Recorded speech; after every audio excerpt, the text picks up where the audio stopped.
Om Namo Bhagavate Vasudevaya. Om Namo Bhagavate Vasudevaya. Om Namo Bhagavate Vasudevaya. Om Namo Bhagavate Vasudevaya. Om Namo Bhagavate Vasudevaya. Om Namo Bhagavate Vasudevaya. So we're up to Prahlad, the saintly son of Hiranyakashipu, Canto 7, Chapter 5, and we're reading from Satyam. In regard to worshiping the Lord as a friend, the Augustus Samhita states, the devotee engaged in performing devotional service by Shravanam and Kirtanam sometimes wants to see the Lord personally, and for this purpose he resides in the temple.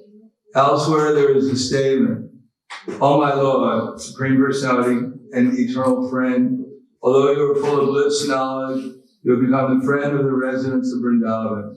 How fortunate are these devotees. In the statement, the word friend is specifically used to indicate intense love. Friendship, therefore, is better than servitude. In the stage above Dasya Ras, the devotee accepts the Supreme Personality of Godhead as a friend. This is not at all astonishing. When a devotee is pure in heart and opulence, the opulence of his worship for the deity diminishes as spontaneous love of the personality of Godhead is manifested. In this regard, Sridhar Swami mentions Sudama Vipra expressed to himself his feelings of obligation. Thinking life after life may be connected with Krishna in this friendly attitude. Namo Vishnupadaya Krishna Prasthaya Bhutale Srimati Bhaktivedanta Swami Dharamane Namaste Saraswati Deve Gauravani Vicharane Nirvishesha Shindavadi Vasadyadi Shinavadi.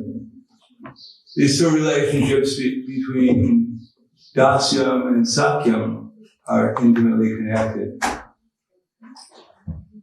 Srila Rupa Goswami has told us that our advancement in devotional service depends upon loving exchanges with the devotees, of which he mentioned 6 of them. Namely, offering gifts in charity, Dadati, Prati, Grinati, Guyamakiti, Prichati, Bhumte Bojayate Shaiva, Shadvidam Priti Lakshana. So the Priti Lakshana is the object or the goal of what we're trying to achieve, namely affection, love. Love, Krishna says, Te Sham Sadatam Yuktanam Bhajantam Priti Purvakam Dadami Buddhiyogam Tam Yena Mam Upriyanti Te. This intelligence, how to develop our priti, our love, is given by Krishna. The more we're constantly trying to perform our service with care and attention, then the more Krishna gives us the intelligence how to develop more care and attention, how to do our service more consistently and more feelingly or lovingly. This is a gift given by Krishna for those who are trying sincerely to develop that desire to develop these qualities, consistency and affection. So in the material world, as we know that the material world is based upon imitating Krishna, and because we're trying to imitate Krishna, therefore instead of having a service attitude towards Krishna, we have a service attitude towards his energy, the material energy. In illusion, we identify ourselves with material energy, specifically the body or the mind, or our family or society or country or whatever, and we give our affection and our love consistently to these things. So, Dasya means to change that, to change the object, and of course the first object is Ishvara, Krishna. We try to develop our love for Krishna, prema. And then for the devotees, there is Maitri, or friendship. But friendship begins with service, and so therefore, because unless we're trying to serve someone, there's no question of friendship. Your enemies may be serving you, but not in a very favorable way. So, service, when we're trying to serve someone, then there is the beginning of a friendship with that devotee. And even ordinary people, if we try to serve them, then they become friendly to us. So these 6 loving exchanges, they have to be appropriately applied. So therefore, Sri Goswami says, Didati Krishneti Yasigiritam Manasadriyeta Dikshasti Chat Praniti Sabhajantam Isham Shushu Shaya Sabhajanam Ananya Anya Indati Sunyam Hridaya Imsita Sangalavya. So this is how intelligence comes into Krishna consciousness. That we have to be able to discriminate between who's on a same level as we are and try to cooperate with them. To see who's on a higher level than we are. And with their instructions, try to learn how to cooperate and serve those who are on a lower level. In other words, our discrimination should be all positive. Adosha Darshi. That do not see things wrongly, or Adosha Darshi, not to see the faults, means to see what is the important qualities, namely the good qualities that someone's exhibited. Prabhupada gives the example, just like if someone is dirty, but they're in the shower, you can't criticize them for being dirty, because they're in the shower. So similarly, someone who's engaged in devotional service, it's our duty to learn how to see everyone appropriately, what their level of advancement is, and so we can serve them appropriately. To see those who are lower is not with the idea that we want to put them even lower than they already are. The idea of seeing devotees who are lower, or even people who are innocent, is to help understand how to raise them to a higher level. And for those who are on an equal level, generally speaking, people see on an equal and they try and get a little bit ahead of the other person. You're almost up, and you take off. No, it's to actually cooperate with them so they can even become better than you are. And for those, or if they are better than you are, then you take pleasure in that. You learn from them how to also become as good a servant of Krishna as they are. And to those who are higher, they're higher because they've developed a vision of seeing everyone and everything in relation to Krishna, and therefore they appreciate whatever service anyone is rendering to Krishna. And they're consistently engaged in Krishna service because they don't see anything better to do than to serve Krishna and Krishna's devotees. So that's our first business, is to see, which is easier, to see on what level other devotees are on so we can serve them appropriately. And next, we should try to understand what level we are on. So we understand what level, what is our next step, what do we have to come to in order to improve our service. The whole 5th verse of the Nectar of Instruction is to give us that vision, that intelligence, so we can see things properly. And seeing things properly doesn't mean to see the universal form of Krishna or to see, the form of Shama Sundara and now we've become perfect. But actually, Satam Prasangam Mama Virya Sambido Bhavanti Rekarna Rasayana Pita. That association with the devotees is essential because they teach us how to actually become a devotee of Krishna's devotees. Chaitanya Mahaprabhu never claimed that he was a devotee of Krishna. He claimed that he was trying to become Dasa Dasa Anudasa, the servant of Krishna's devotees. And in order to do that, we have to see how to do that appropriately. So, we take initiation at the time of initiation to give up our false ego. Because when we throw the grains in and we get our name, it's not that our false ego just, vanishes into the fire. That would be nice, but I haven't seen a fire sacrifice so strong. So. But we make a vow And we have the preliminary qualifications that we understand enough that this is my mission in life, is not only to give up my false ego, but more importantly to accept my real ego as dasa, dasa, anudasa. And now I'm going to engage in that service of the devotee. So the spiritual master, his elevation is not according to how high his seat is. His elevation is not according to how many verses he can quote, or even how many disciples he has. His elevation is according to how he can train his disciples, how they can actually learn how to appropriately become a servant of all the other devotees. That's what creates the family. The spiritual family is when we meet anyone, as Chaitanya Mahaprabhu said, Yari Deka Tarikaha Krishna Upadesh Amara Agaya Gurhana Taradesh. We only have one business. Our business is quite simple. Not easy because we have a few things to remember, but we only have actually one thing to remember. And when we remember that one thing, then we have to remember a few other things.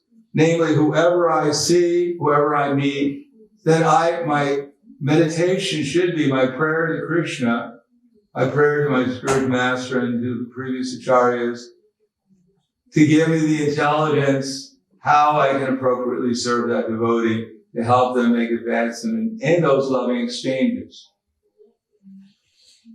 So the spiritual master, and anyone, the spiritual master is one who's expert at seeing where someone else is at, where another devotee is at, and expert at giving them the proper example, the proper inspiration, the proper instruction, so that they develop this attitude of service of the servant of Krishna. Then when they develop that attitude of service to Krishna's servants, then they also have to see who amongst the other devotees, not only their initiating guru, but amongst all the other devotees, who they have to learn from. If they think there's no one else to learn from, then they're not going to learn anything. Unless they can actually see and appreciate the other devotees and see who to learn from, who to serve appropriately, then there's no question of actually making very much spiritual advancement. Love is not only concentrated, love is concentrated in Krishna, and Krishna is everywhere. So to love Krishna in the hearts of the other devotees means to see who's the example we should take in different ways, and whose instructions we should follow, because they're on a high, we can see they're on a higher level. One or two things: either enthusiasm to serve Krishna, or consistency in serving Krishna, determination to serve Krishna. So we have to treat them as our guru. If we don't treat them as our guru, then we're offending them. We're offending them in the sense that they may not feel any offense. They don't even know how we're feeling, perhaps. But because of our offensive attitude towards their devotional service, because this is superior to us, therefore our level of devotional service gets checked right there. We cannot come to that level that they have achieved because we have no interest, or we have no recognition, or we're actually antagonistic towards that level of devotional service. So when we open our hearts up, the spiritual master helps us open our hearts up so we can see everyone else and judge them appropriately according to Guru, Sadhana, and Shastra, so we can learn how to serve them appropriately. So especially those who are superior to us, we have to take as our Guru and learn how to serve them appropriately also. And for those who are actually on the equal level, then under the guidance of the superior devotees, then we learn how to cooperate with them, specifically to serve the other devotees in the temple, and also to expand the Hare Krishna movement. We're not cooperating simply to cook prasadam. We're cooperating also to put into the fire of the Sankirtan movement all the other living entities, following the example of Chaitanya Mahaprabhu.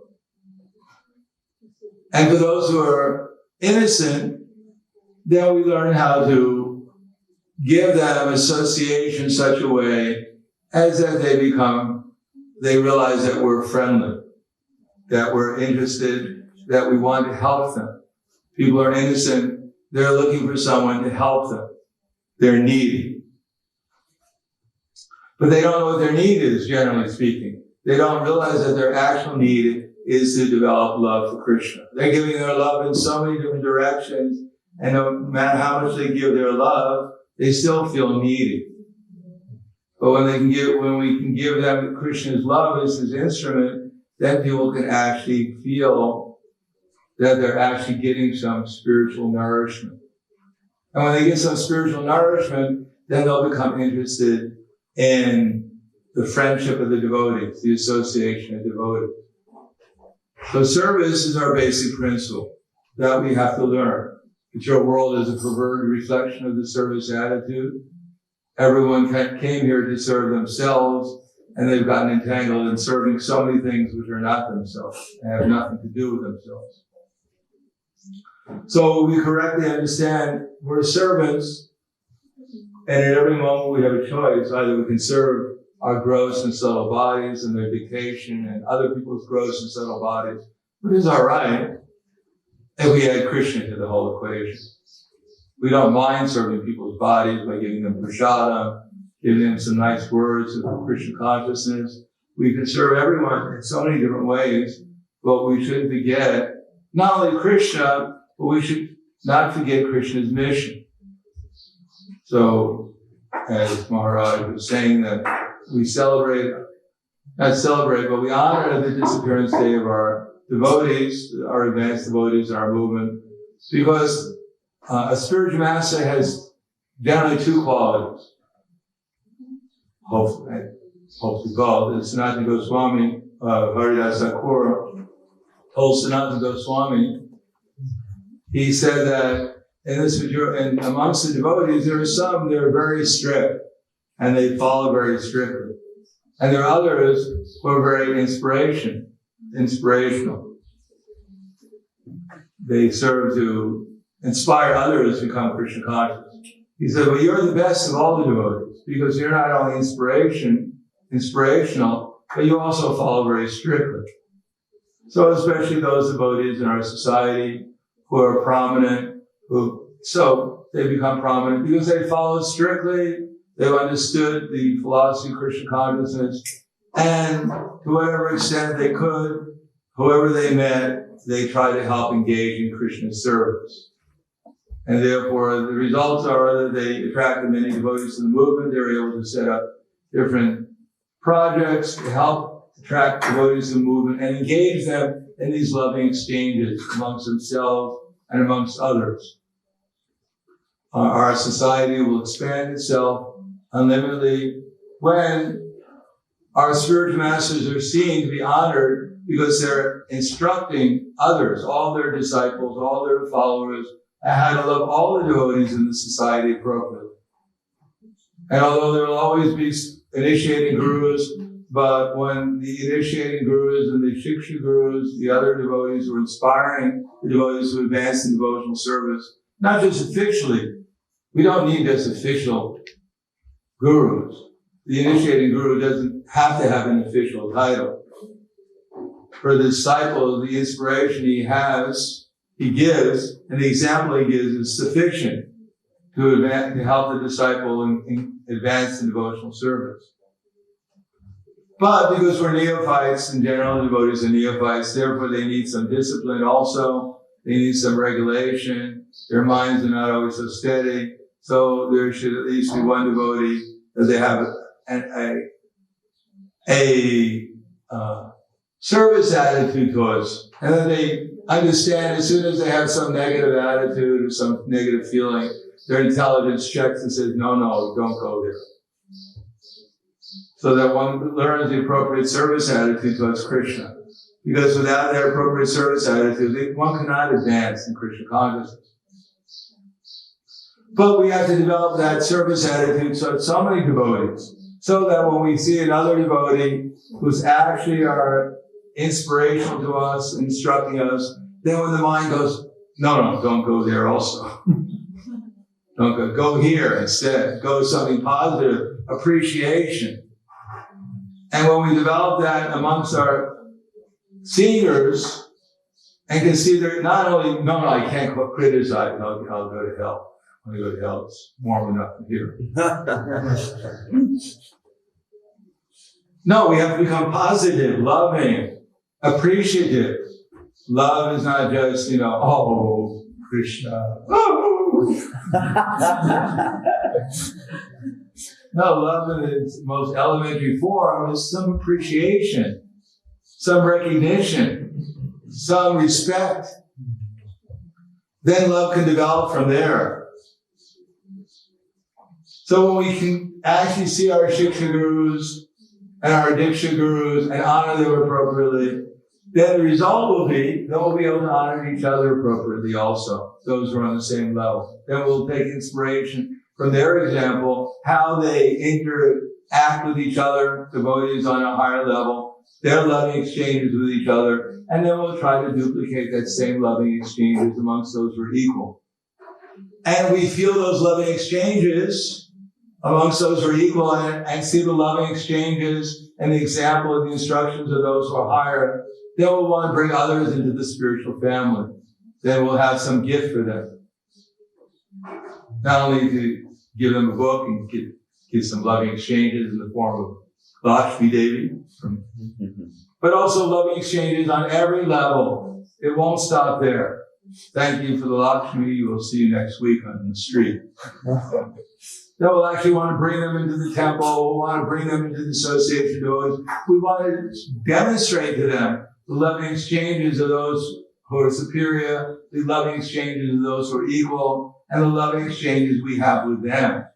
Then our society can develop spiritually, and it'll grow, and it'll actually become successful.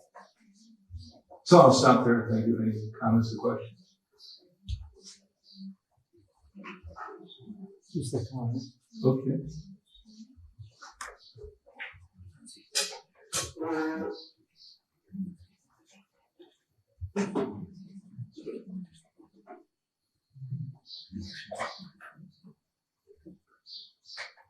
You just have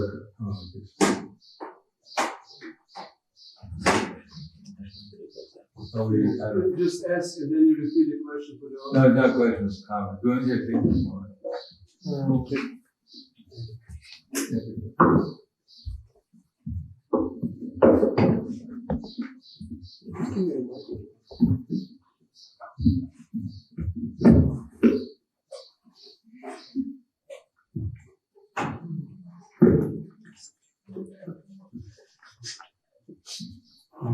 Thank you, Maharaj. The points you made were real powerful because they really go to the essence of our whole practice.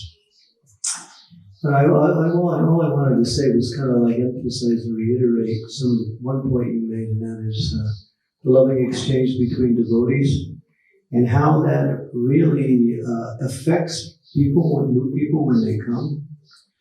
It's such a powerful way to preach. It's even better than any other form of preaching.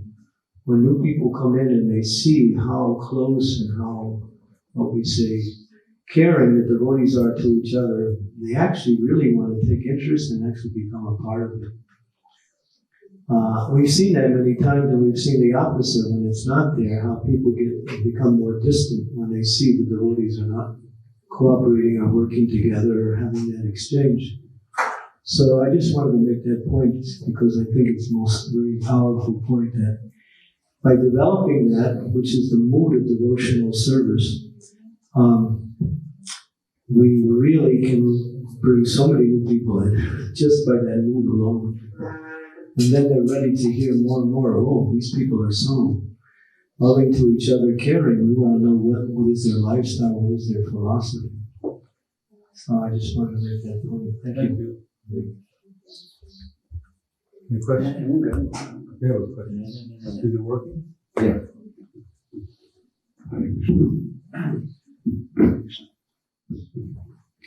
It's the same, it takes one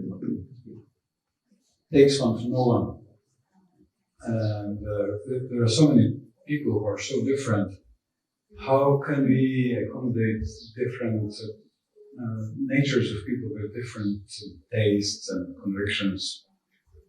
We see that Kali means the time of quarrel, so people like to quarrel over anything. How can we help unite people or attract people with different preferences and natures? Well, not all different natures repel each other. Some of them attract each other. Just like a man has a certain nature, and a woman has a certain nature. Somehow or another, those differences attract each other. It's not that differences are unattractive. Just like if you have flowers, you may have a rose and gardenias, and you may have some leaves, and you put them together, then it makes a very attractive arrangement.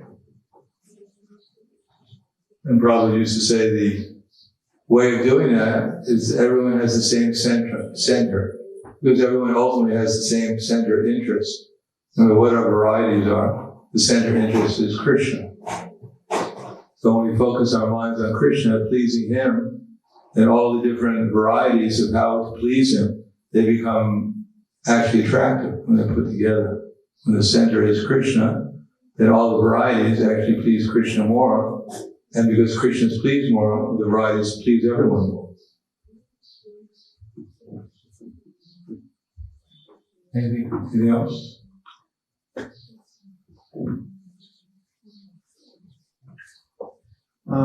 Could I just ask you for advice how to avoid unintentional offenses? So when, for example, the mind spontaneously links some word with bad connotation or some bad word with the devotee, and then how to stop this, for example, if you could advise? Don't believe your mind. Your mind is also either Krishna is speaking to us or Maya is speaking to us. So when Krishna is speaking to us, we should listen. And when Maya is speaking to us, we say, thank you very much, I think so. Ask Krishna what he thinks about that. Sounds like pretty good to me, but let's see what Krishna doesn't agree with it, sorry.